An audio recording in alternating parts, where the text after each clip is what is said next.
এখন সময় হচ্ছে 10টা 44 মিনিট। এখন আমরা দেখতেছি কত তার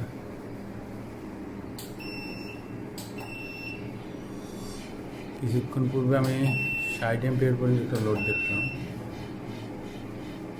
দেখি 60 এমপিয়ার পর্যন্ত 18 এমপিয়ার এখন দেখা যাচ্ছে। সম্ভবত চার্জিং যখন বুস্ট করে তখন এখানে